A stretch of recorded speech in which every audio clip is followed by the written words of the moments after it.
مجھے لوگوں نے گالیاں دی تو میں نے کیا گالیوں کا جواب گالیوں سے دے کے کلپ کو چڑھایا؟ جھوٹا ہے یہ کذاب ہے یہ مکار ہے یہ دجال ہے. کچھ تو مندر، کچھ محرابی، کچھ ہو رافض، کچھ ہو وہابی. ایک جہلم کا بیٹھا ہوا رافضیوں کا ہم نوا. جہنم کا انجینئر مرزا محمد علی نیم راستی ہے، دشمن ہے صحابہ کا، بھوکتا ہے صحابہ کے. مرزا کا نام بھی تو خطرناک ہے نا. مرزا ہے نا، جب مرزا ہے تو مرزائی سے بھی ہو سکتا ہے. شریعت کی بات تو کس سے پوچھ رہا ہے؟ انجینئر سے. مجھے کوئی یہ ثابت کرے کہ میں نے کبھی کسی کی منت ماری ہوئی کہ یار گالیاں تھوڑی ہلکی نکالا کرو. ہم تو کہتے ہیں اور نکالو، ہمارے نام مال میں نیکیاں آ رہی ہیں. تو یہ کلپ جتنے بھی چڑھ رہے ہیں کوئی ذاتی نوعیت کے تو نہیں چڑھ رہے، لیکن جب دین پہ حملہ ہوگا ہم کیسے چپ بیٹھ جائیں؟ وہ تو صحیح مسلم میں حدیث ہے، برائی دیکھو ہاتھ سے روکو. ہاتھ سے ہم اس لیے نہیں روکتے کہ حکومت ہمارے پاس نہیں، ہاتھ سے نہیں روک سکتے، زبان سے روک. زبان سے نہیں روک سکتے تو دل میں برا جانو، لیکن کہا ذالک اضعف الایمان، یہ سب سے کمزور درجہ ہے ایمان کا، اس کے بعد تو ایمان ہے ہی کوئی نہیں. تو کاش میں کسی ایسی دنیا کا باشندہ ہوتا جہاں پہ یہ مسائل نہ ہوتے تو مجھے بھی نہ بولنا پڑتا. تو آپ بول رہے ہیں تو آپ ہضم کریں اس کو. جس دن میں نے کسی انگریز کی کتاب کا حوالہ دیا نا آپ کو، تو آپ پھر مجھ پہ اعتراض کیجیے. اگر کتاب و سنت آپ کے بابوں نے آپ کو بتائی لیکن اس کے اندر کیا لکھا ہے وہ نہیں بتایا، تو سر اپنے بزرگوں کو روئے نا، مجھے کیوں روتے ہیں؟ میرا تو کوئی قصور نہیں ہے. کہتا ہے جی وہ بزرگوں کی ڈھونڈ ڈھونڈ کے غلطیاں نکالتے ہیں. اور ایک بندے نے مجھے لکھا، وہ میرا کلپ بھی یوٹیوب پہ چڑھا ہوا ہے، انجینئر محمد علی مرزا گندی مکھی. یہ ہم نے ٹائٹل بنایا اس کے اوپر، لیکن مکھی ساتھ شہد کی بنائی تھی.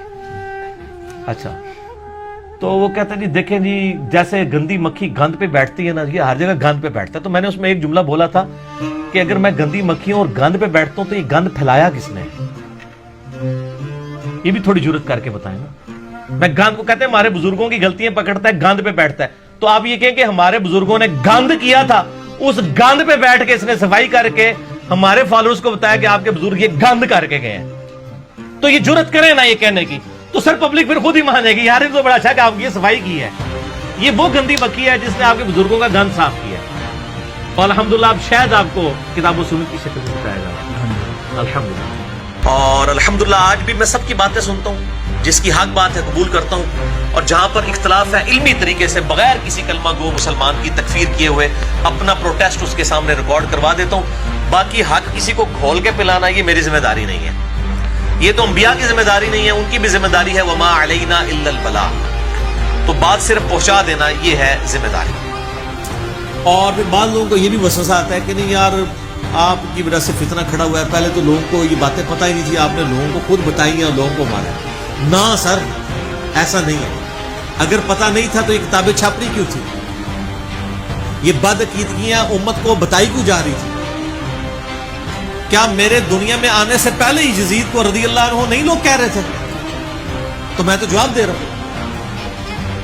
تو جواب دینے والوں کے سر پہ آپ جوتیاں مارتے ہیں، آپ پھر آپ کہتے ہیں بھی رونا بھی نہیں ہے. ایسا تو نہیں ہوگا. اور ہم آپ کو اس کے جواب میں جوتیاں بھی نہیں مارے، ہم علمی دلائل کا جواب علمی طریقے سے دے رہے ہیں. تو جب دین پہ حملہ ہوتا ہے تو ہمیں مجبوراً یہ جواب دینے پڑتے ہیں. اور میں دیکھیں اس ٹائم دنیا میں جتنے بھی یوٹیوب کے اوپر بڑے بڑے مولوی اویلیبل ہیں، کسی اور کے خلاف کلپ بنائے نہ بنائے، میرے خلاف ضرور انہیں کلپ بنائے ہوتے ہیں. سر یہ نیکی کی طرف بلانا اور برائی سے روکنا اتنی بڑی چیز ہے کہ اللہ نے ایمان کو تیسرے درجے پہ ذکر کر دیا.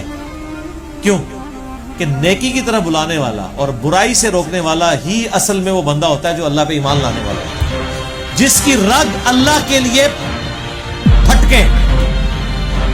لوگ تو اپنے ماں باپ کی لیے گالی سنتے ہیں نا تو گرم ہو جاتے ہیں، اس نے مجھے ماں کی گالی دے دی. مجھے کسی سے اچھے یا برے کامنٹس لینے کی ضرورت نہیں ہے، ٹھیک ہے؟ آپ مجھے ڈیفینڈ کرنے کی بجائے نا اللہ کے نبی کو ڈیفینڈ کریں، کتاب و سنت کو ڈیفینڈ کریں. اور آپ نے مجھے ڈیفینڈ کرنا ہے تو صرف ایک جملہ لکھ دیا کریں، نہ میں وابی نہ میں بابی، میں ہوں مسلم علم و کتابی.